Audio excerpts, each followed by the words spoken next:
Oh, hello. Come in. Join the rest of the party. We got everyone together with confetti, twirly-whirlies, hangy-singies, and Oma's homemade Schwarzwald-Kirschtorte. You should take a look upstairs, too. There are plenty of fun games to play like Duck Duck, Geschlackeswerker, Red Rover St. Gunther and Jürgen Hanover, and much, much more. We are all celebrating how great everyone is looking from completing the map's super bundle. You have to try it. Klaus lost all his baby weight, and now his pants too. Oh my! Map Super Bundle. Lederhosen never looked this good. MapsFitnessProducts.com. Ooh, join us and party for Fittoberfest. If you want to pump your body and expand your mind, there's only one place to go. Mind Pump. Mind Pump with your hosts, Sal DiStefano, Adam Schafer, and Justin Andrews. Hey guys. Hey. In this episode of Mind Pump, for the first 46 minutes, we have our fun conversation time. We talk about smiles and frowns and the distorted images on social media. Yeah. Then we talk about executives leaving Facebook and Instagram. What's going on over there? Everybody's taking off. We talk about Netflix's Maniac. This is a new show Adam's promoting here on our podcast, and how they show advertising. Is the future of advertising going to be super manipulative, more than it is now? Yeah, it's kind of creepy. Then we talk about Adam's headache remedy. In fact, Adam, did it work? No. No, headaches. Damn it. Spoiler alert. It didn't work. We talk about the study on food withdrawals and attachment to food. Again, I mentioned Four Sigmatic's charcoal lemonade, which I absolutely love. The magical Vegas formula. We are sponsored by Four Sigmatic. If you go to foursigmatic.com/mindpump, that's FOURSIGMATIC.com/mindpump, and use the code mindpump at checkout, you will get a discount. Then we talk about our brand new red light therapy Juvelight in the studio. Adam kept the other one at home, never brought it back. We had to get a new one. It's fine. This one's more powerful. For the studio. People are getting great results with these things with their skin conditions, elevating testosterone levels, just feeling better. And we've got something for you. If you go to JOOVV.com/mindpump and you get $500 or more of a product, this is what you're going to get. Free shipping and a free MAPS Prime program. You're welcome. Boom. Then we get to the questions. The first question was, if someone does their mobility drills at home prior to going to the gym, how long does it take before the drills lose their efficacy? In other words, if they do them at home and they drive like an hour to the gym, was it a waste of time? Next question. Mark Rippetoe, one of the legends in fitness, just did an article on how unilateral training is pretty much useless. It's a useless gimmick because you get all the strength and stuff you need from compound, both bilateral type movement exercises. I agree with most of what he says. We disagree with you. Not this one. Mark, we haven't read the article, though. Maybe he does talk about it a little bit more, but we disagree with you based on this question. Find out why. The next question was, is there really an anabolic window? If not, how did it come about? Who invented this anabolic window? Was it the supplement industry? Yeah. Probably. And the final question, can we make an argument for circuit training? A lot of times we talk about the negatives of circuit training. What are the positives? Find out in this part of that episode. Also, it is September. We have launched our newest program, MAPS Strong. It's flying off the shelves. We're almost out. There's 3 left. We're almost out. There's almost no more MAP Strong programs available. MAP Strong was the program that we created with World's Strongest Man competitor Robert Oberst. It is a strongman-inspired workout that you could do at any gym. So barbells, dumbbells, squat rack, adjustable bench. And then we have mods in there for people who have actual strongman equipment. Great workout, very intense, very hard, is more advanced. So if you're advanced, it's a great program to check out. Just go to mapsstrong.com. Go check that out. If you want to start off somewhere else, let's say you're not that advanced, or you're more interested in bodybuilding, or you're more interested in athletic type training, check out our other MAPS programs and bundles at mapsfitnessproducts.com. You know, people can hear you smile over the phone.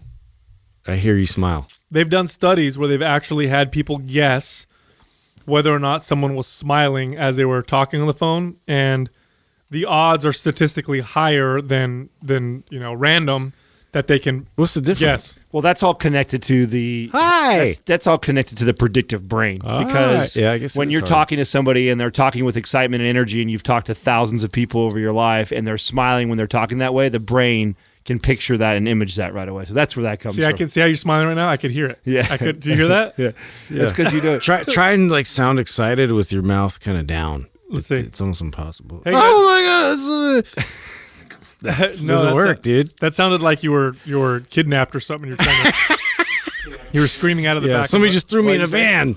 You know, talking to the facial stuff, that reminds me of something Facials. that we've never. No, talking about smiling and being able Let's to talk tell. about it. Okay. No, how about how important it is that you do that so your face doesn't shape that way? It's like there's muscles, there's tons of muscles in your face, and just like any other muscle, it'll atrophy if you don't work it. So if you don't practice smiling all the time, you're gonna look like them fucking grumpy old people, dude. With them frown wrinkles. I've told. Just Well, scowling. no, right? constantly. There's truth to that, right? Well, I've told you guys about there's these fascinating studies on Botox where people will get Botox on their frown wrinkles. And so what they do is they and Botox is it's a neurotoxin. If you inject it into a muscle, it temporarily paralyzes it, right? So they'll paralyze the muscles that make them frown. Right. So that now people don't frown as much. And you know what they find in the studies? That people are less sad after they do that because they don't frown as much. Yeah. Now, but also, But doesn't it lower, their your empathy? Yeah. Yes. I think I remember reading that too. Weird, right? You're happier, but then you're a dick. It's It's weird. kind of like taking like antidepressants on some level, right? Maybe, but because there's a feedback loop, right? There's some stuff that happens internally that makes you display how you feel, but then how you the way you display how you feel also gives feedback to the inside of you. that Don't you tells how you're trip out supposed to on feel. how we're getting more and more plastic looking, and this I hate it. I can't AI stand is it. coming, and then like it's kind of crazy to me. When I was just watching who did I see? I think I saw some actress, and I'm like, damn, she still looks hot. She's like 60 something. Oh, But on- Cindy Crawford. I don't know, dude. Some of them just She's a Just fox you're right gonna now. start throwing out guesses. Oh yeah, it was definitely her. It was definitely her. it's just because you She's like late 60s. Just because you smoking. masturbated to her last week, he's like that's the first thing that came to mind. Right there. Lots of tissues. Lots of tissues were flying. I mean, I Sad did too, but I think I was 15 though. You know what I'm saying? Like I'm pretty sure the last time I jerked off to Cindy Crawford, I was 15. The only one that could pull off a mole, and I'm still in. You know what what though? I tell you what, these actresses and actors that get all this work done, when you see them in pictures, they look okay because it's a But in frozen, real life, they look totally terrible. Yeah, They look. yeah. It looks creepy. They almost look. It looks fake and creepy, and you're seeing more and more everyday people. So it's funny. Okay, But you know what though? We're going to this world with Instagram and social media. At the video and that stuff matters more, Well, right? dude, I was having this conversation with Jessica. We were going for a walk the other night, and we were talking about just this. You know, her and I like to have these conversations where we take a topic and we get extreme with it. And the topic was like the extreme. Yeah, the strange things that we do to ourselves to change our appearance. And we went all the way back to, just the clothes you wear, combing your hair, but then we went up all the way up to Right, because that's the beginning of it. That's the beginning. I mean, at one point we started with that. Why did we put clothes on? Right. And so I told her, I said, you know what's funny? I said, if people just walked around naked all the time, I bet you would have less instances of people who wanted to get plastic surgery on, let's say, their boobs, for example. Like a lot of women will get breast augmentation because, after having children, they get older, the boobs sag, and they'll say they look like empty socks or whatever. But the reason why that's one of the reasons why we want to change that so much is because we never see old naked ladies all the time. We never see, and so our perception of what's normal is really comparing to social media and comparing to advertisers and fashion. Well, you talk about this all the time with evolution, that we were designed to want to procreate, and if all the images that are put out in magazines are these youthful-looking women with fake breasts all the time, then it makes sense that we would gravitate towards that. Well, what ends up happening is we end up perceiving that the world looks like that. Like, for example, if you took a fashion model or you took a model, the proportions and the way they look are so rare they're so rare in nature that we obviously we value it and we put it on a picture. But if you just look around the people around you, how often do you see someone where you look at them and go, whoa, that's a fashion? It's rare. It's very, very rare. But because we see it all the time in advertising, in print, and in social media, our brain perceives that to be all the people around us. So now you view yourself as far lower on the totem pole of aesthetics or looks or whatever, or success or happiness, because you're comparing yourself to these. It's no different. It's funny, in the 1970s, what year did the first Jaws come out? It was like 1978 or something like that. It was in the 70s, right? Yeah, 70s. So Jaws comes out, and public perception of shark attacks went through the roof. Oh yeah, Everybody thought mass hysteria. They actually did polls, and people thought, and because of that movie, papers started reporting on the rare shark attacks. Like, man, got attacked by shark or whatever. And people's perception of shark attacks went through the roof, where people thought, 1975. Thanks, Doug. Boom. Where people thought shark attacks were on the rise, when in fact shark attacks have been the same consistently year over year. It's the same thing when you see like a kidnapping on TV, or when you see like violence or whatever, and it's no different. Like, all we're going to see is more and more. That being said, though, do you think it would be a good or a bad thing? Imagine if we all walked around naked and we just agree that the norm is somebody who's obese, and then that's just how we all are going to evolve and look and be, because we have all this access to all this food now. Would that be a good thing or a bad thing? I think it would skew more towards that direction, but there's always that innate, because they have done studies on aesthetics, and they'll do these wide studies across different cultures, right? Where they say, okay, what do you consider to be the ideal male shape, or what do you consider to be the ideal female shape, or whatever? And there's definitely variances. Like, some countries, it's like 15 to 20 pound difference between one culture which thinks, thinner is better, and another culture which thinks heavier is better. But there are constants. For example, the hip to waist ratio, and I can't remember what the number was. There was an actual number that they figured out, but there's a hip to waist ratio. 36, 24, 36. Maybe. Is that Sir Mix-a-Lot song? Yeah, Sir Mix-a-Lot. Baby's got back. But there's a hip to waist ratio that we consider aesthetic regardless of the size of a person. And they've connected that to success in childbirth. So if you have this hip to waist ratio, the odds that you'll have successful childbirth are much higher. So I think there's those innate things, but I also think we're so skewed in the opposite direction, to where if you just saw a fit and healthy, non-modified, 40-year-old, average 4-year-old or 50-year-old walk around naked, they still wouldn't look anything like the perfect airbrushed, stuff that we see in social media and advertising. You know what I mean? So I think it would skew it more that direction, Adam, but I don't think it would be. Well, it'll take a long time for people to get used to seeing balls. is my point. Yeah, it's not a pretty. I don't think that this is going to sell anybody. Yeah, you might. Nobody's going to buy in on this idea. You might get some more ball tucks. What do you say all the time? The toothpaste is already out of the tube, dude. It's like, it's too late. We can't go back. No, dude, it's just hide that shit, bro. These kids. I'm just trying to slow it down a little bit. I think it's becoming so crazy that's your image on social media and all that shit matters even more than your person to person interaction or in real life. Like, I think people spend more time with the image that they put out there on the internet or on video or TV, that becomes more of a priority. Yeah, it's weird. I look at Instagram. It's just, it really is just like this advertisement. It's like an advertisement of your best self. Like, here's, sort of a snippet. Here's my business card of myself at my best. And it's always that way. Like, people, I mean, it's human nature. You want to like show people like what's cool that you're doing, or like, how, good you're looking angle wise with like the best lighting or whatever. But it's just like projecting that. And so I just look at it as that. It's like people just showing themselves. They're just trying to be like, okay, this is when I was looking good. Well, dude, it's already changed so much. Okay. So 10 years ago even, I remember when it was a big deal if an actress or a model posted a picture, or not posted, excuse me, had a picture of them taken in like a thong underwear, right? Like, oh my God, so-and-so actress, we saw her in a thong. Everybody made a big deal about it. Fucking every girl on Instagram does that. Yeah. Everybody now posts pictures of them, and they'll post a picture of their ass. Yeah. So these are regular people who are literally like, look at my butt. And if they haven't, it's just a matter of time. Yeah. And I'm not judging. I'm just saying that our perception of what we consider, okay or not. It's the norm now. It's interesting. It's wild, right? Yeah. It's changed. So you know what else it's changed is because I did a post today about victimhood mentality, and I had to think real hard about it because I was wondering, because it feels like everybody feels like they're a victim right now. Everybody's getting offended, but I wonder if it's just social media. You know what I mean? I wonder if it's just because now everybody has a voice, so that one person that complains that it was offensive that you have dreadlocks because you're culturally appropriating or someone, if it's or whatever. offensive because I did an Insta story that said some shit, like that. That one. That's a good example because that happens. It happens all the time. Those are my favorite is when someone tattles on one YouTube. Does that ever happen to you too? Where of someone course they DM. If there's something they don't like about something that you said or you did, Right. like I get a DM, like get the fuck out of here. Like I'm not gonna tell him. Sometimes Sal's so arrogant. Yeah, no, he's not. like I'm gonna chime in with him, like he totally is. Fuck him. Is that you saying that right now, Justin?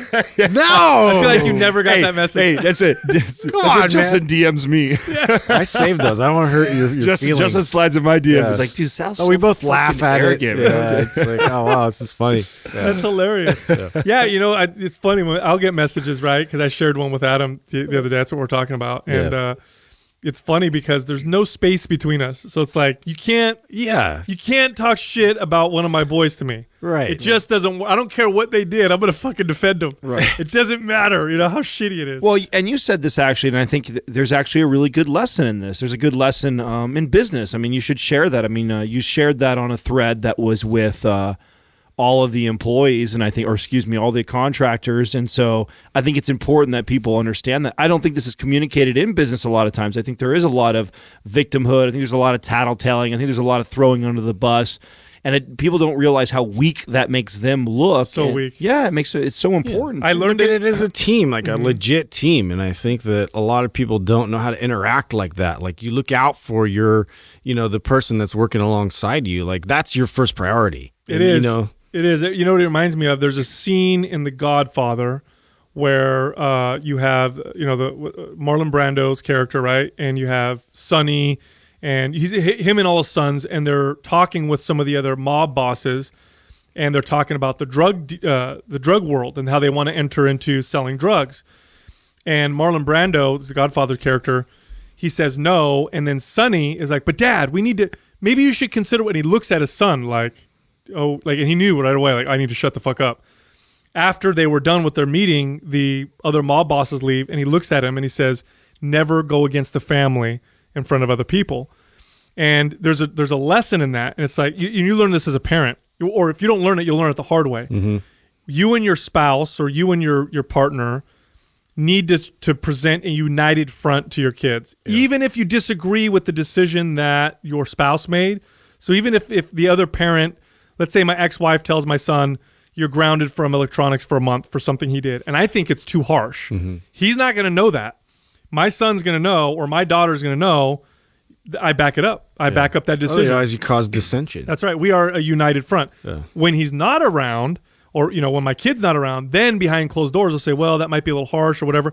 But the decision to change or overturn that is with the person that already set that. Well, and that bleeds into business. 100% in business. People make this mistake all the time. I used to lead my teams like this when I ran gyms, and it was very effective. And I can see other teams that don't do this well, where they'll say something like, "Oh, your boss did this," or "Your coworker did this," and then they'll be like, "Yeah, you're right. They're stupid, whatever." And it just shows the cracks. It shows the cracks in the armor. Mm-hmm. When you should always provide, present like, we are united. There is no light in between us. And then when the doors are closed and everybody's gone, now we can argue and debate and fucking, I think what you did was stupid or whatever. But to other people, I got your back. Like there's no, you know what I mean? And I think that makes a company so much more effective and powerful. No, it's so true. Did you guys see, I think I told Justin, I don't know if I told you, Sal, Airbnb right now is trying to negotiate with the SEC to get their I don't even know what you call them. Would you call these contractors? Would that be a contractor? If you're somebody, yeah, it is a contractor to get approval for them to have shares in the company, which is really, really cool. If they a whole new motivator. I think Uber is trying to do the same thing for its drivers. Wow. So these company, which I think is really cool. I mean, how neat that would be. Now, for someone who doesn't understand why that would be important or why that's cool, is that you take something that was so neat the way we talk. And I know we have some of our fans that hate when we talk free market stuff, but this is just a great example of how watching it work really well is you open up something like that where we all open our homes and we share with people.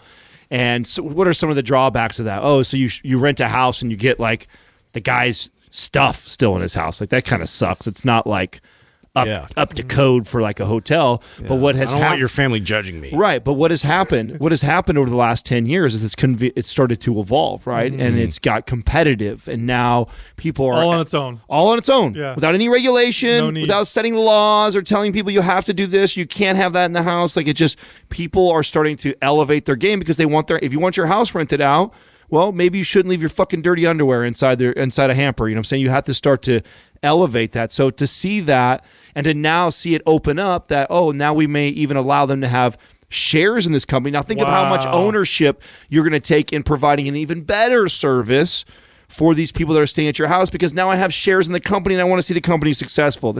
What a brilliant model, because there's a lot of these businesses that are popping up where it's a company and then contractors or whatever who have a lot of autonomy and independence work for it. Uber's like that. Airbnb is like that.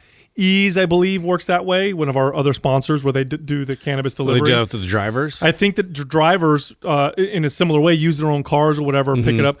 I know, what's that? Grubhub, I think, does that too. Mm-hmm. I think it's brilliant. DoorDash. Yeah, DoorDash. And I think it's brilliant because they don't work for the company in the traditional sense where they have set hours and whatever. It's kind of like contractors or even the those rent-a-scooters. Well, this is what they call it, like the gig economy, right? Yeah. It's all these gigs that like people are finding that they can like gain more ways to gain capital, to get money. Bro, it's you know how many jobs that's added to the economy? It's the largest growth has come from the gig economy over the last 10 years. I have a friend who right now is he just lost his job and he's struggling. He got another job, but he needs to make more. It's so expensive in Silicon Valley. And he's just going to do Uber because he can do it whenever he wants. Whenever he has time, he can turn on his app and start picking people up or whatever. But the fact that they're giving shares, that's going to up the game now. Well, they're trying. They're trying to. That's what they're battling back and forth with SEC right now to try and get that approved. But I think it would be cool to see that done. I think it's brilliant. It's only going to elevate the business. Doug, you don't have your mic, do you, today? You don't? Are you? No, I do. Oh, awesome! You do. Could you pull up? Did you guys hear about what's going on with Instagram and Facebook? Or the employees or the executives that are dropping like flies right now? No. Oh, wow. No. Pull up. Is this over sexual harassment? No. They're stepping out and they're stepping away. So I just read an article literally this morning on the way to work, and so I was hoping one of you guys had already read more so we could talk a little more educated on it. But I'll just have Doug pull it up right now. So some of the executives, I think it's Instagram, Doug, are leaving, and it has something to do with what the company is evolving into as far as giving personal information and data and pictures and stuff. Yeah, here's my take. There it is, right there, top left one. I've always been most worried about them because of the personal data and information they've accumulated from basically everybody on the planet, and innately that becomes like an evil like motive. Like what are you going to do with like personal information like that? Like what are you going to do with that? I'm always worried about that. So what's the problem exactly? Why are they? No, so because they have a problem with what the direction of the company and where it's going with all of this data. Oh, really? Yeah. So obviously, so it's like a protest. I'm out of here. Yeah, they're like they don't want to be a part of it, so they're stepping away. They're stepping away from it. So it's interesting to me. Justin is now watching it. I'm trying to get you to watch it. What is the name of the show that we were watching? It's based in the 70s. 70s, and it's interesting because it's all like what they thought the future would look like as far as like the science and like it's there's a lot of things in it that have really happened, that you see in there. And then there's certain things. One of the things that's in there is the ad buddy. The ad buddy thing, which I think is really fascinating because I think it's exactly where we're heading, only in a digital sense. So what do we know based off of the book that I always tout all the time, Irresistible, about the amount of hours the average person is spending on Instagram and these social platforms? It's getting ridiculous, right? We're glued to our phones. Mm-hmm. Well, what's happening with companies like Facebook and Instagram, and we're starting to refine it so much that we know who's on that phone. I mean, you guys see this now. I mean, I was playing Hearts the other night, and like every ad that I saw all night long was like, oh shit, that I was already searching and I wanted. It's like, so like I'm playing a game and I was like almost distracted to go shopping like in the middle of a game because I'm like, they're getting so good at knowing who I am and what I may want. And so that is the future, is us to be just getting bombarded with shit that we want. And so you can't get mad. I'm not mad at that ad. That ad pops up. I want to know the latest shoe drop that just happened. That's fucking $400. It's like only so many people have. Like, I like that shit. And it's getting hit to me like the minute it's going live. Wherever, if I'm anywhere on any platform, it's letting me know. Wow. And so the things that, and we're refining that, and Facebook is a part of this, and so is Instagram. And people think, oh, they get annoyed by it right now. Well, you get annoyed right now because you still get hit with shit that maybe you don't want. But imagine if all day long you're constantly getting pitched everything that you want. Mm-hmm. And it now just becomes to you resisting that and saying like, no, I shouldn't. And like, how many people are going to have that self-control? How far will they have to go before it's people start to say it's not fair? Like, what I mean so is... this is what Maniac, that's the name of it. Yes. Yeah. This is what the show does, which I think is brilliant too. So check this out. The guy gets to get, I'm going to just show spoiler here for this, the first episode, but he goes to get on like the subway and he doesn't have any money. Yeah. And so you have an option. If you don't have money, you can trade being advertised to for your entire ride on the subway. So some guy physically sits next to him and goes through a list of all these different products and options. And it's almost like he's getting, you know, when you've ever been to one of those timeshare kind of pitches. That's what it reminded me of. Only there's no escape. Only refined as fuck because he's going like this. He's opening up very personal information about him. Oh, you have 2 children. You have this. One of them got sick for cough syrup. I saw that you bought this and you use this. This is actually a better brand. It's been proven that 90% of more people are more successful with this. Would you like to get that for your child? Yeah. Like, wow. So think about that. We're getting to that point where the speed of the information that we're providing for all these platforms is just getting that much more refined. How crazy? That's what I'm saying. Like, how far can they go before people are like, okay, now it's getting, it's not fair. Now I'm being manipulated too strongly. Like, if they know everything about you, if they know things that you don't even know about yourself. And what I mean by that is, I'll give you an example. There was a book. What was the book? Million Wicked Thoughts. Mm-hmm. Million Wicked Thoughts, I think that's the name of the book, was all about analyzing billions of bits of information from people's porn searches. Mm-hmm. And what it showed was a little bit different than what studies have shown. Why? Because studies require self-reporting. Whereas this is like you're in the heat of the moment and you're just searching for porn.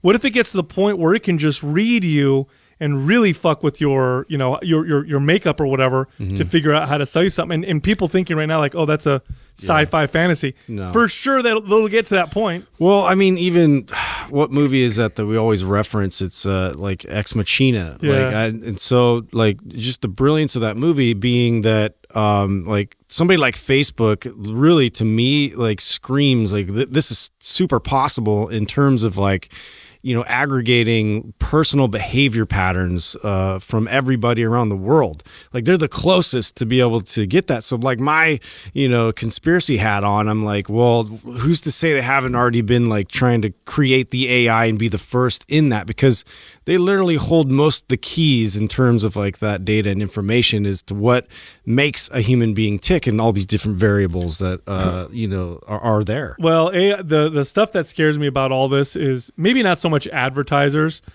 That can be, I could see how that could go pretty far though. But the part that scares me is when they start to use that in political elections and in manipulating people to get them to vote in particular ways. Yeah. Because then they'll know what well, they've already shown them they can do that. They'll know effectively. They'll know what news articles to show you, what to get you pissed off about to reinforce their case. Yeah. And then next thing you know, you're like, I'm voting for this person, or I think we should go to war in this particular way.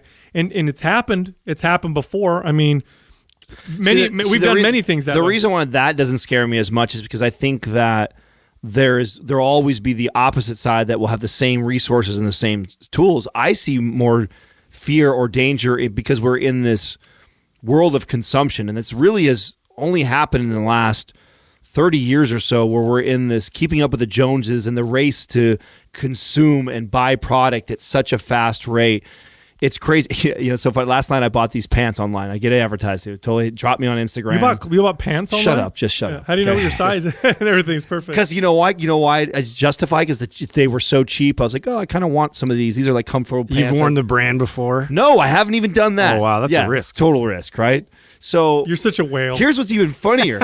Here's what's even crazier. So I buy them, and then like an hour later, I'm surfing on Instagram, and I get advertised the same pants by a different company for $20 cheaper. Oh, yeah, dude, I was fucking pissed. Did you return the other ones and buy those? No, I'm too lazy to do that. Yeah. I don't give a fuck. I chalk it up as that's what you get, asshole, for fucking buying into it. You know what I'm saying? Like, that's whatever. That's hilarious. I haven't bought anything through internet advertising yet at all. Is that because you're still on the iPhone 6? Is that why?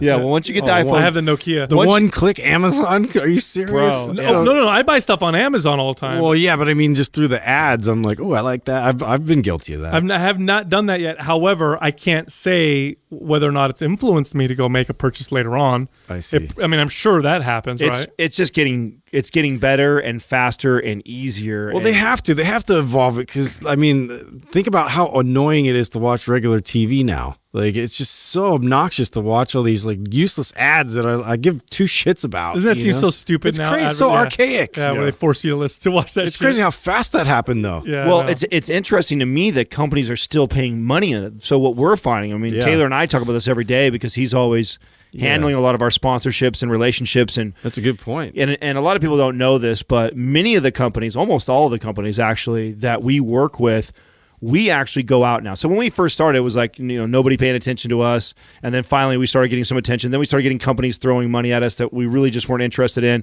And now we've evolved to a point where, we seek out the businesses that we're really interested in. And one of the hardest things and the challenges that we have is that some of these companies just aren't there yet. I mean, many of the companies we've talked about, the Ease, the Viore, Mir, all these companies, Felix Gray, we're the first podcast that they've ever advertised on. Just some of these companies just aren't there yet. And they're still doing old media as a way of advertising because they don't realize the conversion rate that's happening on podcasts and other platforms. So pretty interesting and definitely challenging for us right now. But the future's upon us. The potential is massive. Oh, and once these big companies realize that, they're gonna do very well because it's just such a more interactive platform, with audience and hosts. It is. I wonder how it's going to evolve. You know what I mean? Because it's going to evolve at some point. It's going to evolve. Well, what was it? It was Elon Musk's interview when he talked to Joe, right? Where he talked about, which I never thought of it this way. Like, everyone talks about AI being awesome and amazing, and then AI being super scary. Like, no one talks about kind of the middle. And his theory on how we'll use it, I think, is really, really fascinating. That we'll use it more as like a way for our brains to access information so we can get the data that we need. Just like you do with your phone right now. Right. Which was a massive point that he made that I was like, oh yeah, I am smarter because I have access to information, at my fingertips. Yeah. The only difference is there's a bottleneck where you can't get there fast enough. Yeah, because you have to use your fingers and thumbs and whereas it's not like you could just think and it's there. Which that's where he's pushing that he thinks the AI will go. I think that could also be scary though. I think that could also be scary because once we're able to connect to information that quickly, it also means we can connect to other people that quickly. And I don't know what be manipulated too, like thinking that it's true. Like, I mean, what's that going to do? How do you decipher? You haven't gone through the process of empirical data and what that is even more that process. It just might be weird. Like, humans have never done that before. Would we all of a sudden develop this hive mind? Yeah. Will we lose our independence and our individuality? Totally. I don't know. Are you doing your headache remedy right now, Adam? Yeah, I guess I guess we could share with the audience. I'm attempting this is the fourth time, so I have a headache again. Is there a special way you eat this pickle, by the way? Do you just put the whole thing down with my mouth? Oh, okay. Yeah. This is not a Ben Greenfield take it in my ass type of thing. Whoa, hey. Yeah. Or shoot it into my dick. So like I'm gonna take this orally. Both methods he has used. Yeah. I'm gonna film you eating a pickle because that's always fun. No, don't do that. Why? Who cares? Huh? Nobody cares. So my wife had the same thing, but she was pregnant. So throwing that out there. This is not a craving. This is me testing something on myself that I've found. It's trying to open that thing, giving you more of a headache. Yeah, it is giving me a headache. I was hoping Taylor would have helped me out a little I think bit. if you just screw it, you'll pull the plastic right off with the Oh, lid. you think so? Yeah, you just got to be strong. Yeah. Yeah, there you go. Yeah. Oh yeah, no, spill pickle. Just so I want to spill There pickle it juice is. all You gotta over. be map strong. You know, pickles are one of the best diet foods of all time. There's no calories in a pickle. And they're very satisfying, dude. Yeah, they're really, really good. Oh, look at that weird one. Reminds me of Justin. Hey, what is that? There it is. Okay, now you said last time your headache was gone almost I'm a grower, instantly. dude. Yeah. I'm a grower. So let's see what he says about the pickle curing. Well, I had to eat 2 of them last time. Oh, you did? Yeah, so we're not going to sit here and watch me So eat you 2. take 2 at a time. Yeah, I'll give you guys. Wow. Champion.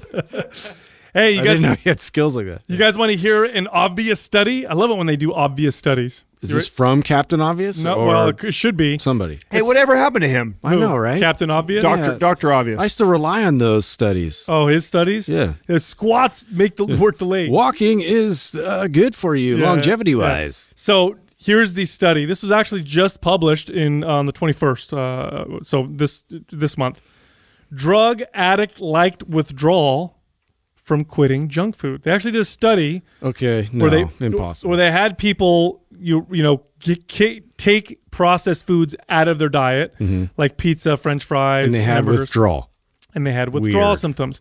And the withdrawal symptoms were like anxiety, headaches, irritability, and depression. Now, this is although it's an obvious study, this is good because now we have finally scientific evidence, because now they can go in the opposite direction and say, well, if taking foods out can cause withdrawal, does that mean that that certain foods have addictive like properties? And then that will be the next phase. Because, we always have these debates with people who say, we haven't proven that yet? it's all about, I know, dude. You ask any trainer or anybody's worked with people for longer than 5 days, Right. they'll tell you that obviously people have withdrawal when they now the key will be, is the withdrawal from the food itself, or is it from the emotional connection to the food? You know what I'm saying? Like, behavior. yeah, like I love this my morning bagel so much, now I eliminate it Right. now, or is it something that's in the bagel that's causing that type of thing? I know as a trainer, getting people to remove certain foods from the diet, harder than anything else I could. It's almost the hardest thing you could possibly do. Yeah, and I mean, definitely you could speak on the psychological factors, right? I mean, that's something that we've just seen, like people's behavior change, as a result of changing super addictive foods like that have properties. But yeah, as far as a chemical, I'm sure there's always going to be debate on that, from the scientific. Well, when people argue this kind of, because I saw another article that said that food does not make kids hyperactive. Doesn't matter what they eat. I think this is insane. Food for sure has an effect on how you feel. It's visible. Everybody listening right now, and I don't see who you are, but just go ahead and do this. Raise your hand if you've ever eaten something that's made you feel happy. Oh, wow. Nobody raised their hand. Yeah, exactly. You know what I'm saying? Like, of course, food affects how you feel. So why do we have to have such a debate as to whether or not it can cause withdrawal or cause kids to feel hyperactive, or cause people to feel depressed or whatever?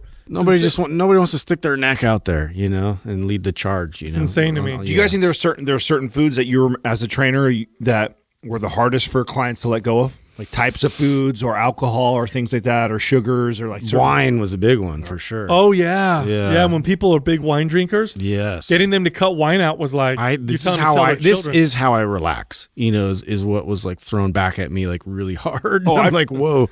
Yeah, but it would, because when they have such a high stress job, and when this is like the one thing they look forward to, and they get home and it feels like psychologically it brings them to a better state, to then kind of describe, well, there's a better process to get you there. We got to work on another means to get that same feeling. It's like they don't even want to I've had clients I remember used to hire me and be like, I'll cut food out instead of wine. You forget that? Yeah, all the food. Yeah, let's focus on that. Like, this isn't changing. Can you help me? I'm going to keep my wine. I'm going to keep drinking it. Can you change me? And alcohol is probably one of the hardest, I think, to deal with. It is. It really is when it comes to like getting someone in good shape. And people, there's so many debates around this. That's why I wanted to push the conversation, this topic of like, can you get in shape and still drink alcohol? Sure. There's plenty of examples of people out there that have six-pack abs and they're drinking. It doesn't help you to get there, though. No, but it has to be one of the biggest obstacles when I'm helping somebody who's coming to me saying, hey, I need to get in shape. Now, allowing somebody who's already in shape the occasional alcohol here and there is much easier, in my opinion, than it is to take somebody who drinks on a regular basis, whether it be multiple nights a week of having wine or the Saturday or Sunday where they drink 8 to 10 plus drinks, which would be considered binge drinking, by the way. I think binge is over 3 or 4. Believe it or not. Which is already hard for people to admit what that is, because that's just one bottle of wine. That's one bottle of wine, or that's a 6-pack of beer. Right, when they're pouring a cup, it's like half the bottle. It all depends. I on have like one glass. The glass is usually like this punch bowl. Yeah. Dude, I used to have. I just had one glass. I had this conversation with a client once that I was so hard to navigate, because she was like, I told her, I'm like, well, I mean, you have 2 full glasses of wine every night, which is this many calories and this much sugar and whatever. I said, and she'd be like, it's the one thing I look forward to. And I had this conversation with her, which was like, maybe we should look at the rest of your life. If the highlight of your day is 2 glasses of wine, right? Good if point. that's the thing that you look forward to, maybe we should look at the rest of your life and see, like, because it shouldn't be that.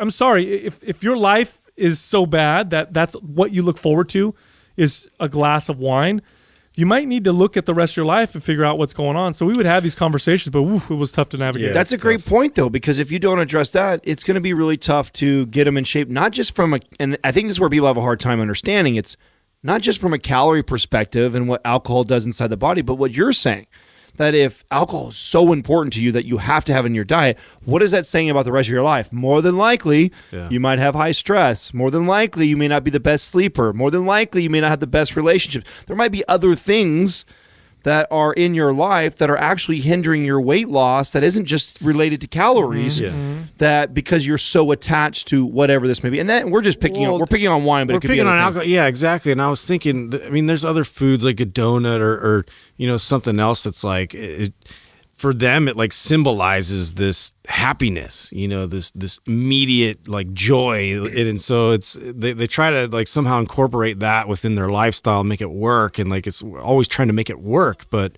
why is that such a significant thing for you to place your focus on? The attachment. My favorite is when I'll tell people like, okay, well, let's try removing, dairy, or let's try removing gluten or whatever. And people will look at me and be like, what do I eat? What do you mean? Yeah, what do I eat now? I don't know what to eat. I'm like, oh shit, like you don't know what to eat. Literally, if we just remove one small category, I never eat dairy. I can't eat dairy, right? I can't, trust me, there's lots of foods I can eat.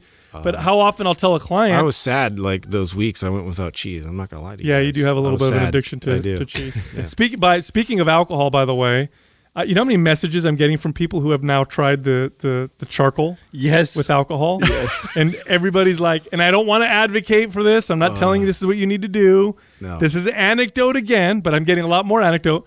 That shit works, man. You drink and you have some activated charcoal while you're drinking. Are you using the Four Sigmatic one? Yeah. Is that the one you're using? It's the lemonade charcoal. So do you just so are you making the tea and then drinking the tea and then going into your No, I'll take the powder with me, and after my first drink, mix it in a beer or something? No, I'll just mix it in some water and just pound it real quick. It'd be good if you were like into Mike's Hard Lemonade or something. You could pour it in the make it black, spiked lemonade, smiled like nice charcoal all over your teeth or whatever. But now people are messaging me and they're like one guy messaged me and all he put was a picture of the activated charcoal, the Four Sigmatic, and then underneath it he just put "fucking miracle," and I was cracking up. He's like, well, I did another post of I think me either drinking. Oh yeah, it was the post I just did on Instagram of me drinking the Moscow Mule at that talk that we did, and someone was harassing me about. Guy who says he never drinks post 3 times of in the last 2 weeks or whatever of drinking. And I'm like, oh, that's a good point. Well, in the last year, I really have drank more than I probably have in the previous 10. And that's Justin's fault. By the way, it's still not a lot. Like I still count on one hand how many times, but. Try to keep you guys cool. You know what I mean? The charcoal thing has been a game changer for me, dude. It really has. It's huge, right? Yeah, I know. Because I'm like you. Like alcohol always affects me negative. I could have a drop of it. But now because of that, I feel so much better.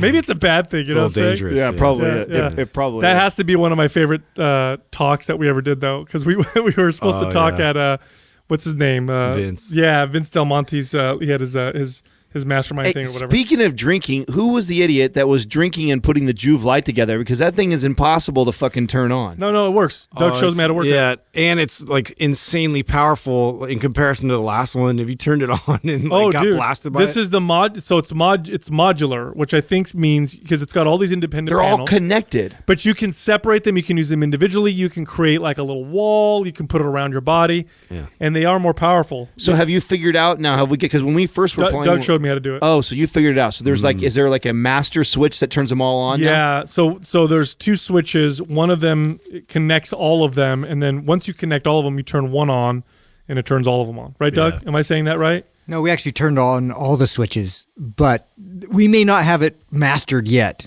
Okay. But we get it working. Yeah, no, it works. I see it working, but I try to use it after one of you guys, and it's like all these switches I got to turn on. I know it's not supposed to be like that. I think somebody's going around just flipping switches randomly, so we always have to go back and reset it. It's like we need to have a protocol here for turning on the Juve. So I know you're back to using. I know I stole the. I'm using it now because we have it now. Thanks.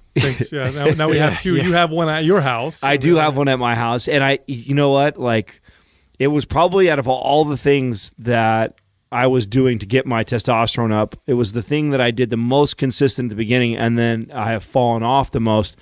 And I really want to, now that I've got my test a second time with the testosterone, I really want to apply being consistent with it again like I was before, because for a while there I was really consistent with it. Dude, why not just fucking, is there a limit to how many times you can use it? You know how we're all assholes. This is just human nature, what we do. Like I do something like that, and I'd be lying if I said it wasn't like this, that I do something, I get the results that I want from it, I'm happy and excited about it, then so do I stop doing it. It's like you got to keep with this, where at least with the condition that I have, as low of testosterone as I have, I can tell that it's something that it needs to be a part of my regimen if I'm going to keep those high levels. Right. Yeah. Is there a limit to, like, I know you used it once a day when you were using it a lot. Can you use it twice a day?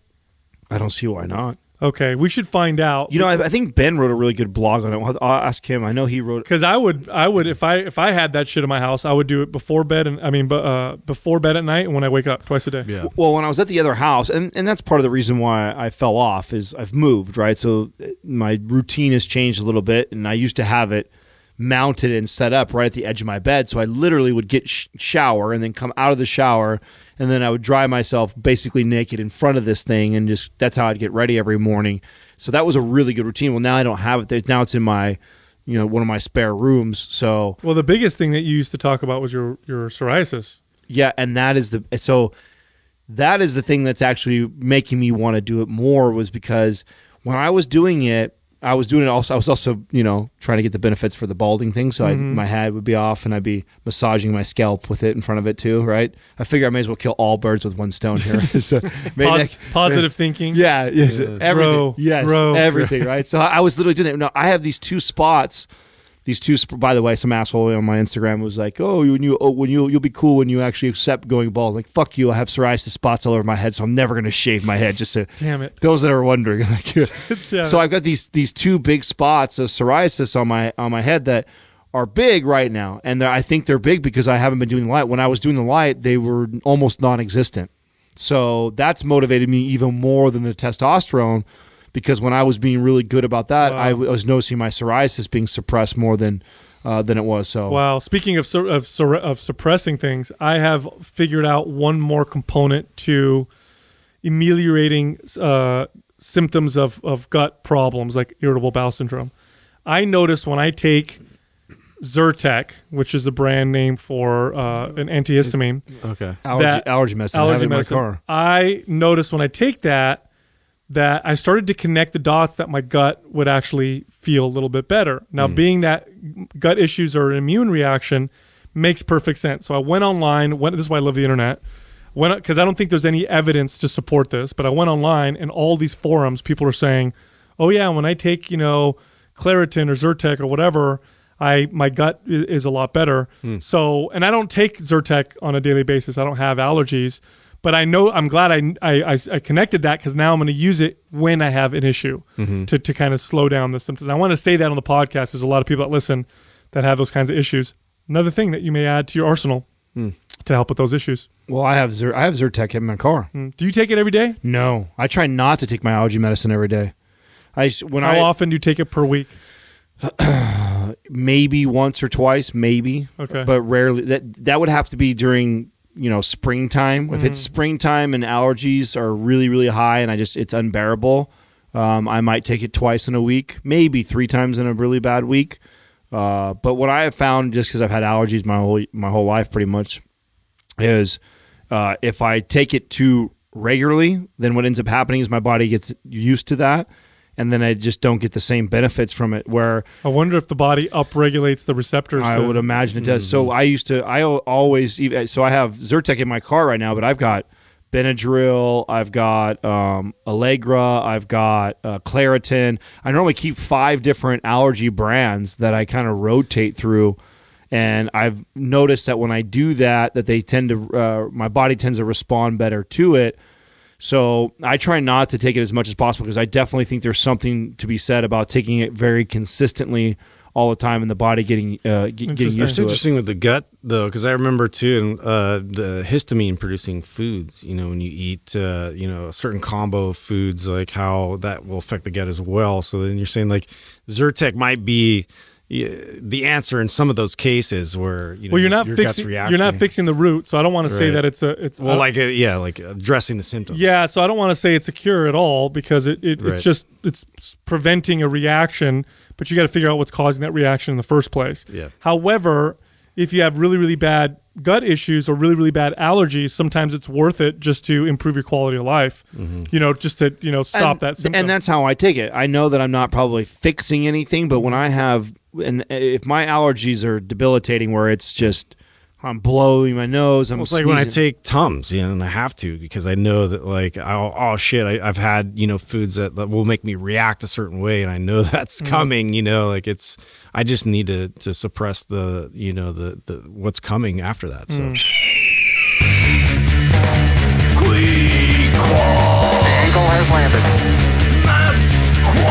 Today's Quah is brought to you by MAPS Anabolic. If you're looking to maximize your overall muscle and strength, MAPS Anabolic is the perfect place to start.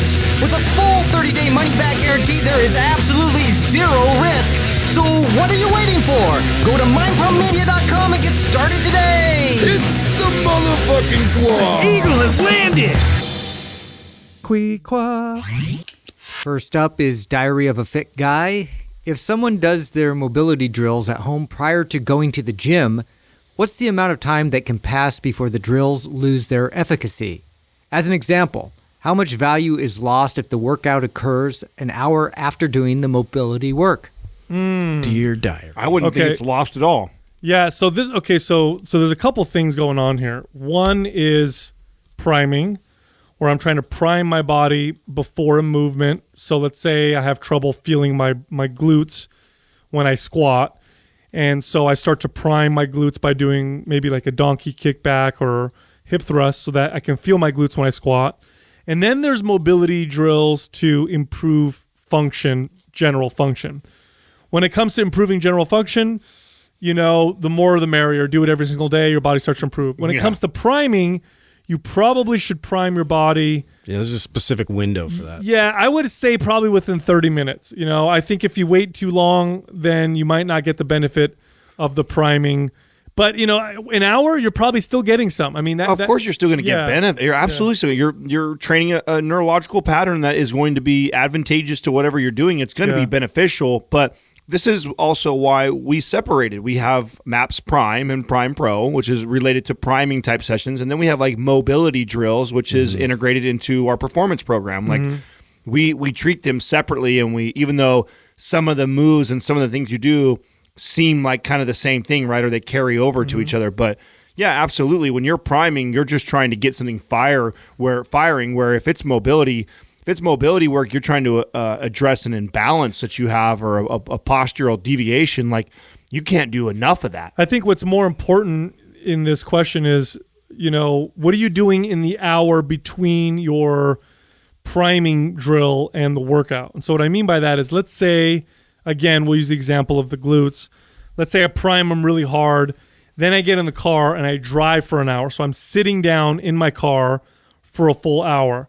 Well, now That's a good point. The sitting in the car for an hour is sending a competing signal, which is probably going to win because I'm doing it for an hour versus the priming session that I did, which was 20 minutes or 10 minutes or whatever, which is usually how long they last. Well, you can when I prime like you're using the glute example, which is that's fine. But even like something that I always have to prime before I do chest. Because I have the forward shoulder, rounded shoulders, forward head. I just have to either do the wall test real quick, or I do some band pull aparts, or if I'm going right to a barbell bench, I'll do some bent over rows. And I just need to wake up all those muscles that are responsible for holding me in that retracted position so I can hold that through my chest press. Otherwise, my body will have this tendency to roll forward, and then I feel this kind of pain in my shoulders. So that priming takes me just a moment before I do that exercise. And so I have specific exercises like the squat, like the deadlift, like the bench press, that I know my body, I know why it's not in perfect alignment, and I know what will help it. Will it fix it forever? No. But will it help it before I do an exercise that I need it to be in that position? Yeah, and that's really quick. You don't need to do that. It doesn't need to be like this whole dedicated session of, I need to spend 20 to 30 minutes of priming my body, and then I go into my workout. I prime before movements. Yeah, I think there's two different ideas, and I think we did address them in those programs with Prime, and just as far as like where your deficiencies lie and where my imbalances are and what's not functioning properly, and those take a lot more repetitions and a lot more of these sessions in order to get your body to kind of come around to the idea of like how this is all going to play out. And so as far as just priming, that's something that, you do want to schedule like your priming session before your workout, like pretty close to when you're actually going to perform your exercises for the best benefit to, using it that way. But there's definitely mobility practices and overall movement practices that will really help your body communicate better overall and long term. So it's a matter of like how you use these concepts. Yeah, and this also highlights something else, just because we're kind of on the topic of corrective type work. When you're doing correctional exercise, you're trying to change a default pattern that you have in your body. And so, intensity is always important, but what's more important is how often you practice the new movement. That's the most important thing when it comes to correctional exercise. Because what got you there was doing the movement that opposes that, or the antagonist to that. Just the wrong movement, all day long. Pattern, the wrong pattern. And here's the reason why intensity is not as important. Because when you have a default pattern, if I move you in, let's say, a more favorable way, as soon as I start to apply a lot of intensity, your body will revert back to the way it moves best. And the way your body moves best is not necessarily the best way you should move your body. So let me explain what that means. If I've always squatted a particular way, even though it's not the ideal way to squat, because I always squat that way, my body's best at squatting the way that I practice, even though it's not an ideal way to squat. If I want to change how I squat, I have to change my form and now reinforce a new pattern. But as soon as I add a lot of weight and push the intensity, my body immediately is going to revert back to the way that it knows how to squat best, which is the wrong way that I've practiced the most. And so correctional exercise, it's extremely important with correctional exercise that you monitor the intensity. It's got to be hard enough to where you can move and feel and get, you can feel a little bit of challenge, but it can't be too hard because you'll move right back out of good form or out of the new pattern you're trying to build. But you got to fucking do it a lot. You got to practice all the time. It's funny. I used to use this and this became a sales tool that I did as a trainer. I would take a client through a goal assessment or a first, free session, and inevitably they'd have, one of the most common posture issues is like forward shoulder, and one of the common, movement patterns that's wrong is when people try to row, their shoulders elevates. Yeah, their shoulders shrug or their shoulders remain forward, and they pull with their lats only. So their lat dominant is what they call it, right? So what I'll do with this person is I'll have them row, and then I'll say, okay, now we're going to try it again, but this time I'm going to put you in proper position so you can see what it feels like. Then I'll move them in proper position. I'll use my hands to kind of forcibly move their scapula in position while they're rowing, and then they'll feel it, and they'll be like, oh my God, that feels real good. And then I'll take my hands off, and I'll say to them, Now keep doing that on your own, and I'll let them keep doing reps until they fatigue, and I'll film them. I used to use this as a sales tool. And as I'm filming them, inevitably, even though they know how to move now, they know what it feels like, I just put them in that position, they start to revert back to the old position. Then I'll show them the video, and I'll say, now look, this is the reason why it's so important that you work with a trainer for a certain period of time, because I could literally not just show you the right way to do a movement, I can put you in the right position to do a movement, but all I had to do was take my hands off you for 10 seconds, and as soon as you started to fatigue, your body started moving the old way. And this is what happens. This is why correctional exercise needs to be done perfect, and it needs to be done frequently. When you do it frequently and perfect over time, that becomes your default pattern. Then you start to apply intensity. And now when you go squat heavy or push heavy or pull heavy, you're in the ideal, you're moving in the ideal way. So it's extremely important you do this super frequently. Now, when it comes to priming, I'd say same thing. Priming doesn't work that great if you do it every once in a while. If you do it every once in a while, it gives you some benefit, but not a whole lot. If you do it before every workout, it's cumulative. You notice week after week, like, whoa, I am feeling way different. My form is way better. I'm activating muscles much differently. I have way less joint pain. I feel more of the muscle actually doing the work.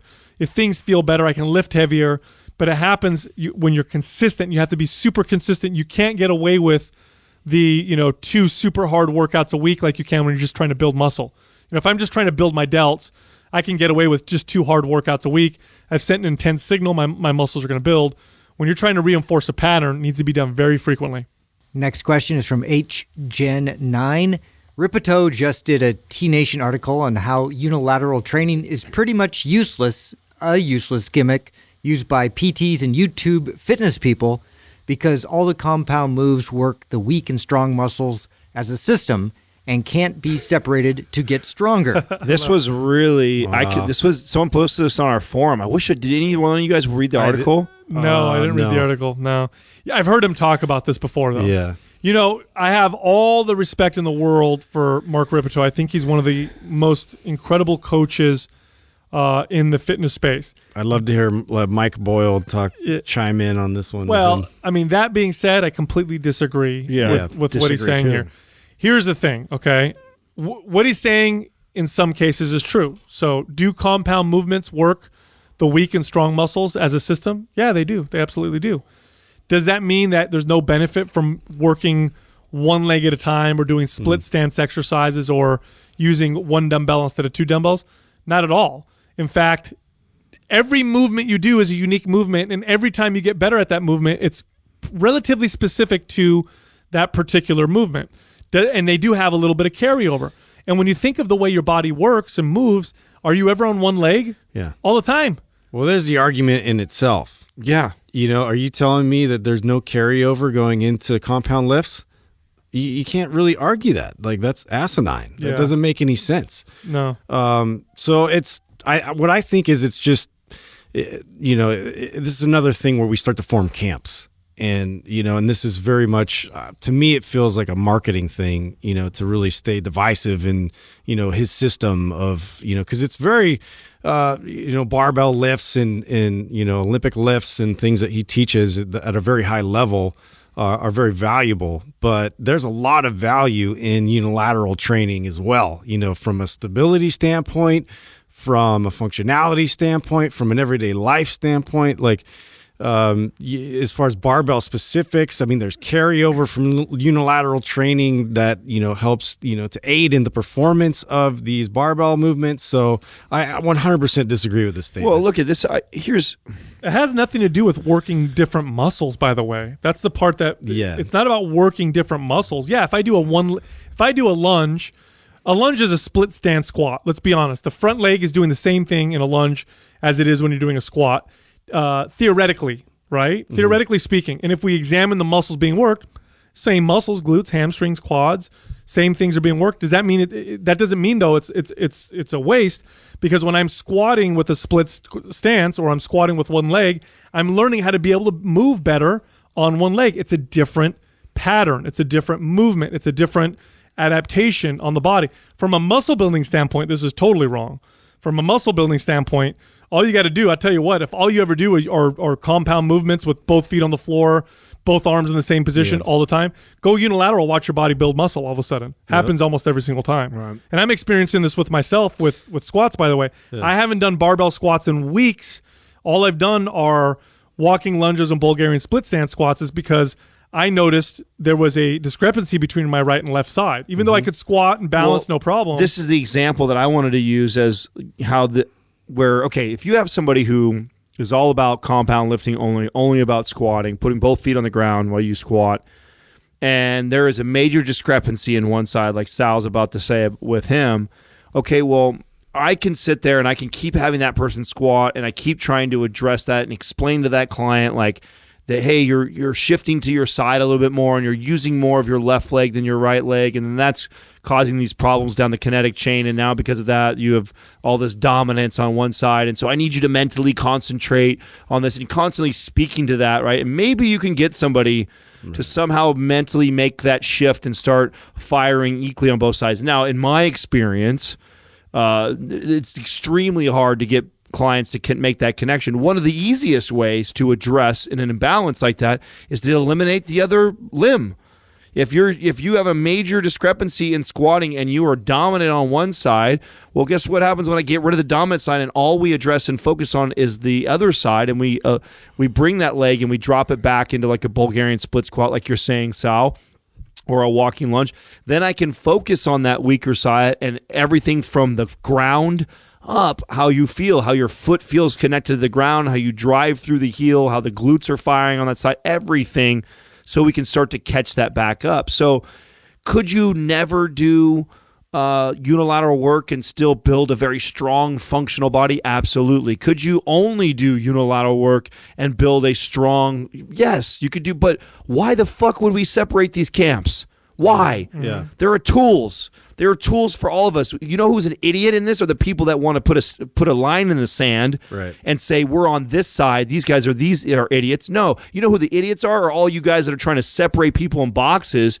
The smart people are the ones that will take from both and use both tools to better themselves because they both have application. But even strength athletes, look, I'll tell you what, I've worked with power lifters and strength athletes in the past who, for example, never did a split stand, or at least they've done it, but they don't never do in their training a lunge. And these are guys that can squat 500-600 pounds. I put them in a lunge with the barbell in the back, and they're shaking and struggling with like 180 What's the limiting factor for strength? That your body feels that it's unsupported at the joint.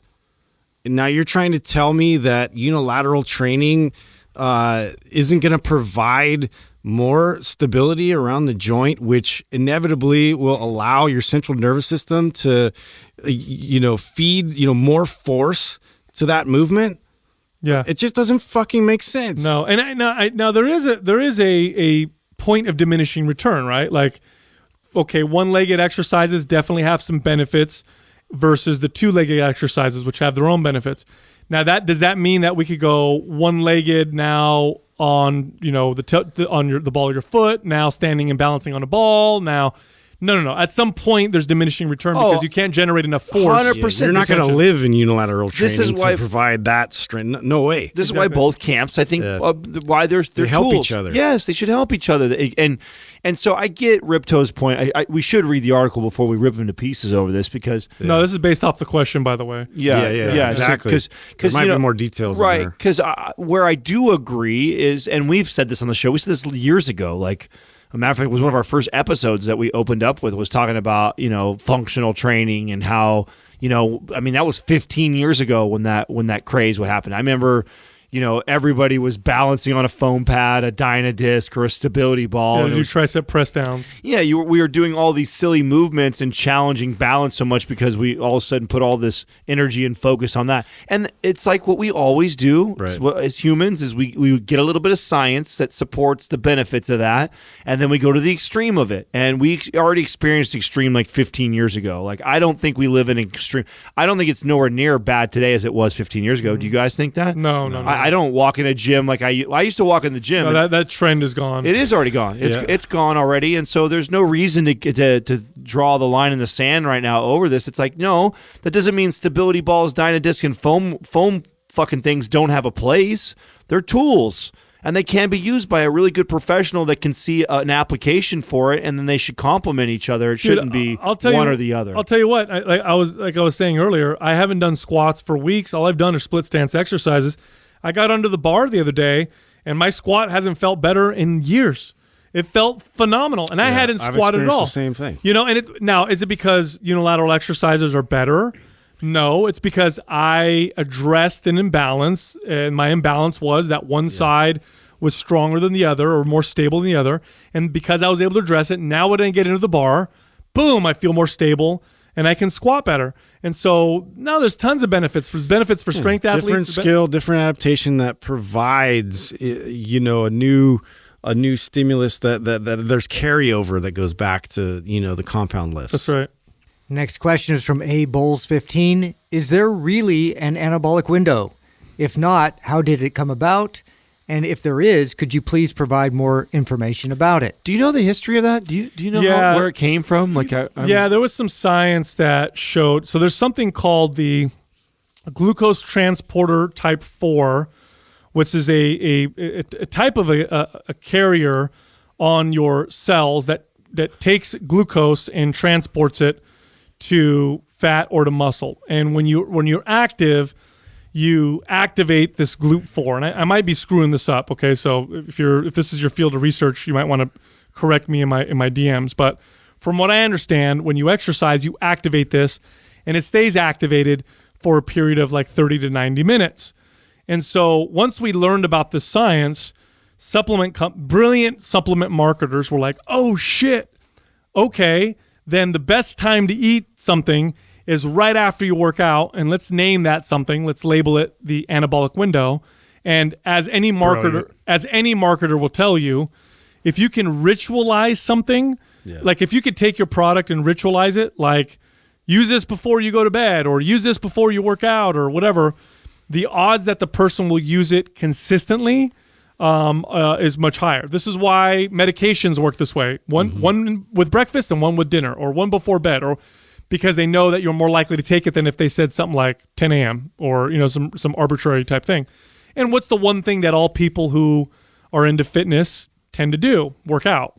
And so they knew if they attached supplements to the workout, just like they did with pre-workouts, the post-workout anabolic window did this before pre-workouts, they knew that they would sell more supplements, and they did.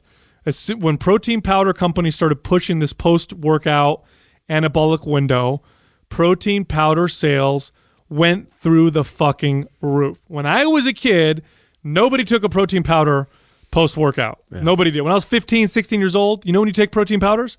You used to take them before bed or just in the morning. You'd make a shake for breakfast. Yep. Nobody took a post-workout.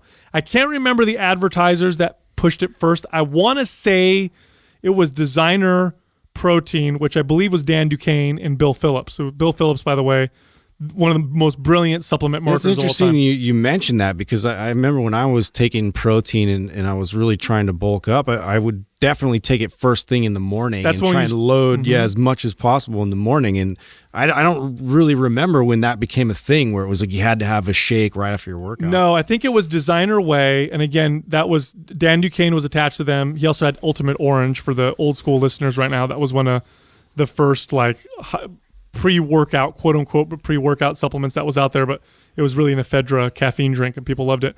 But it was Designer Whey, and what they did is they would write articles in Muscle Media 2000, which was this bodybuilding publication that they owned, and then they would talk about the science, they'd talk about steroids, they'd talk about all these crazy things, and they'd say how when you work out, you activate this GLUT4, that's glucose transporter 4 thing, that your body becomes more sensitive to insulin. This is the time you need to feed yourself.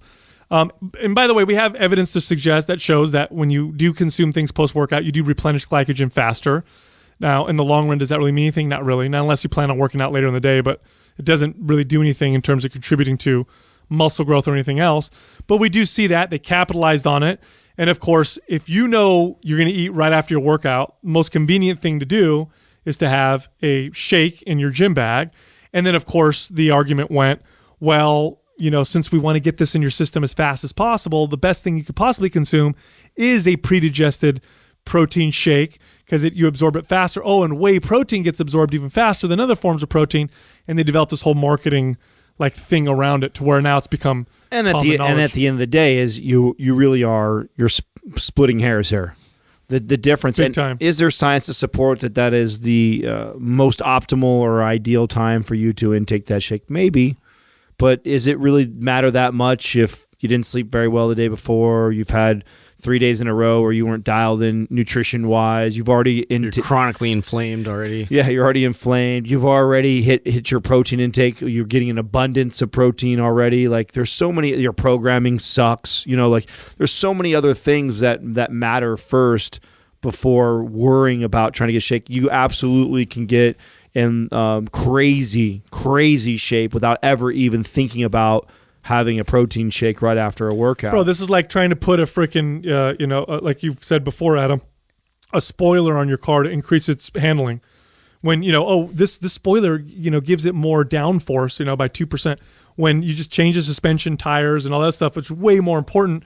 This probably amounts to 0.1% of your progress. This is why the only people I ever saw, I got it when my peers were doing it. I get it. You are so meticulous about every little detail, and you're tracking and measuring and weighing every single thing. And so hey, why not also try and time this protein shake in right after a workout? I could see that. Mm-hmm. About every other person who's trying to get in shape, it's it's a waste of the stress and the carrying the shake in your fucking bag. Now, here's what you do with that science, okay? With the science that I talked about the glucose transporter 4 being activated. Here's what you do with that is when you eat, make sure to activate, rather than worry about after your workout and have a protein shake. That's not going to make that big of a deal when it comes to muscle building or fat loss. It's going to be not noticeable.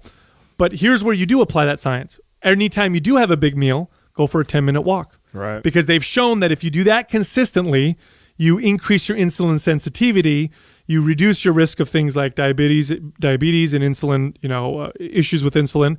You also increase or improve assimilation, improve your digestion, and they're showing now in studies more fat loss and better health. So rather than thinking, I just had a hard workout, I need to have a protein shake, with the science, what you should be thinking is, after a big meal, I'm going to get up and move, because any kind of movement activates this glucose transporter 4. And there is an intensity variable. The harder you work out, the more apparently it's activated. But really, we just interviewed Stan Everding, and he says that he recommends all his athletes, especially the strongman that he works with, because he monitors their blood sugar. He tells them 10-minute walk after your big meals, and he says it makes a big difference. And so that's where you take that science and apply it to yourself. But as far as this window of opportunity, because I knew guys, man, when my 20s, when this was a big deal in my 20s, right? Everybody was doing it. I remember dudes that would get fucking angry if they didn't have food right after they worked out. Like, no, I got to go fucking eat right now. Yeah, nothing else mattered. Yeah, like so-and-so's talking to me, and I got to go get my food. Can you hold on a second? I got to get my shake because I just worked out. It doesn't make that big of a difference. Next question is from Freeman Axtell. Can you guys make an argument for circuit training? I can make an argument for anything. Yeah, anything really. Yeah. Circuit training. You could set it up so if circuit training, you're going to focus on that mainly for endurance and to build up your durability and basically to build your gas tank and not use it as like a strength type of a mindset going into it. I feel like that's a much more effective way to utilize a circuit training. Yep. Here's my problem with circuit training is this, because here's the biggest problem with circuit training is, for whatever reason, people understand with traditional resistance training more so that programming is important. So when and not everybody, because there's still a lot of people that don't understand exercise programming, but when you're doing straight sets and stuff, people tend to focus more on, okay, I need to do the right exercises, the right order, focus on the right body parts.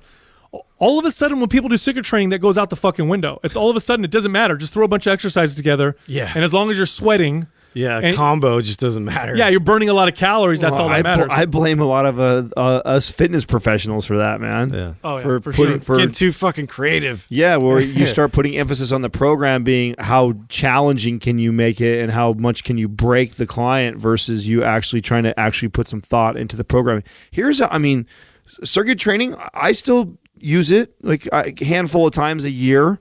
And the way I decide I'm going to use it is like when I'm limited on time. Yeah. It's like for me, that's a perfect time to use it. It's like it shouldn't be something, in my opinion, that you do on a very regular basis. The body will get adapted to it. You don't get the benefits of the straight sets. Like circuit training is kind of for overall muscle building and fat burning. It's weak. It's weak in comparison. Building the metabolism. It's weak for that. It's not an ideal way to train at all. No. Now, there's many times, though, we're in a hotel. Yeah, I was just going to say. We're in a hotel and we're traveling, or I got a small 30-minute window before I got to go be somewhere else, and I wanted to stay on my consistency of lifting, and so Don't have a whole lot of heavy weights accessible. right, exactly. I don't have a barbell and stuff like that. I got a bunch of little light dumbbells. Like, great time to do some circuit training so I can get a great effective workout. Body hasn't seen that type of training for a while, so I get some nice little benefits from it, and then go back to my normal training when I have access to the gym. And you guys sort of see a form of that in MAPS Performance with the kettlebells, and this is like a great way to use a circuit with kettlebells. I feel like it's a great tool for that because of the transitions are very smooth, and you could align exercises and pair them together nicely to where you still maintain control, that's one of the biggest criticisms I have with a lot of different circuit training programs out there is they don't emphasize that fact enough that you have to still maintain composure even though you're going through this grueling kind of endurance type of a workout to where that's not a high value as far as like the form diminishing. It's not like immediate like, well, let's calm down. It's more like, well, just fucking grind your way through it. It's all about how hard it is and how much you sweat. And it's like that with regular workouts too. It's just not as bad. Like I said earlier. This emphasizes that a lot like more. I said earlier, even with regular straight set type workouts,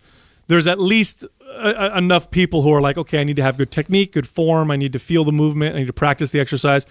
But almost everybody I've seen circuit training, that doesn't matter. It's all about how much you could sweat, how hard it is. And so they just haphazardly throw a bunch of movements together with no rest. I will say this, with good programming, the right exercises in combination, and with good form and technique, circuit training is an extremely effective way to get lean in a short period of time. Your body adapts pretty quickly, but in a short period of time, like a 2 to 4 week period, if you do it right and program it right, you'll burn a shit ton of fat in a short period of time. This is how we designed MAPS HIT.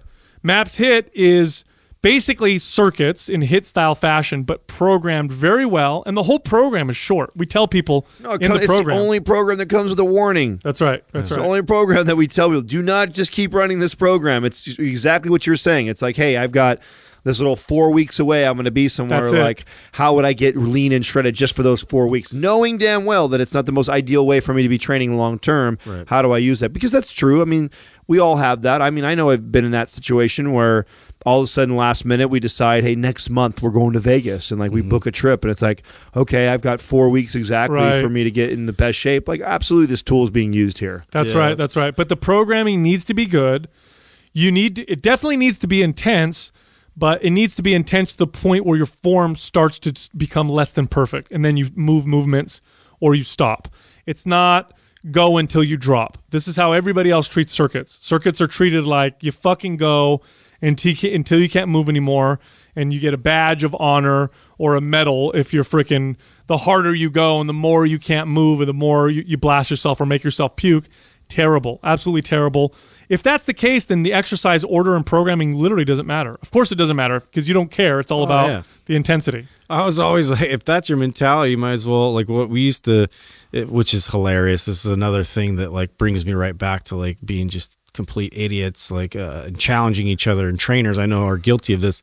Like, I remember me and Ronnie were like going through this process of like what would be the hardest thing you could construct in like 5 minutes. And it was always like, okay, I'm going to be inside the sauna doing burpees, and like all these different exercise, lunge jumps, whatever it was, like under extreme heat.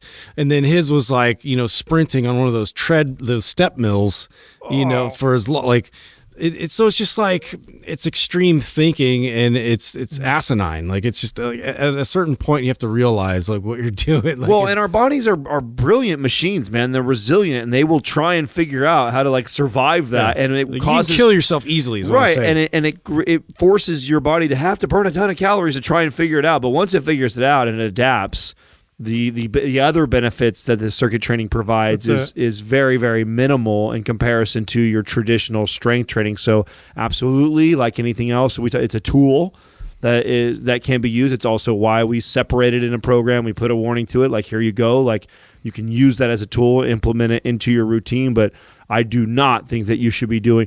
It's what's unfortunate about seeing a lot of these classes that are blowing up right now. You see the Soul Cycles and the Orange Theories and these boot camp type of classes all over the place. It is exploding right now. It's the space to be in fitness is to own these abilities. Now, I think it's going to be short-lived. I think you're going to continue to see people not see the long-term results. They'll see short-term results. Absolutely. You sign up for one of those places and you bust your ass on a fucking Soul Cycle for 5 days a week for 4 weeks, you better believe your body will probably burn some fat. But good luck on maintaining that for the rest of your life and see what happens when your body adapts and then what happens from where do you go from there. And so that's what you got to be careful with this type of mentality. If you think you're making some mistakes with your circuit training, we actually have a free guide that talks about HIIT training, which is very similar. If you go to mindpumpfree.com, you can download the HIIT training guide, and in it I highlight the 3 biggest mistakes that people... That's a great read for this topic. Yeah, that people tend to make with this type of training. Again, it's at mindpumpfree.com. Thank you for listening to Mind Pump.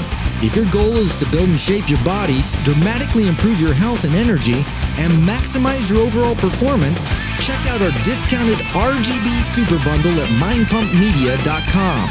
The RGB Super Bundle includes MAPS Anabolic, MAPS Performance, and MAPS Aesthetic. 9 months of phased expert exercise programming designed by Sal, Adam, and Justin to systematically transform the way your body looks, feels, and performs. With detailed workout blueprints and over 200 videos, the RGB Super Bundle is like having Sal, Adam, and Justin as your own personal trainers, but at a fraction of the price. The RGB Super Bundle has a full 30-day money-back guarantee, and you can get it now plus other valuable free resources at mindpumpmedia.com. If you enjoy this show, please share the love by leaving us a 5-star rating and review on iTunes and by introducing Mind Pump to your friends and family. We thank you for your support, and until next time, this is Mind Pump.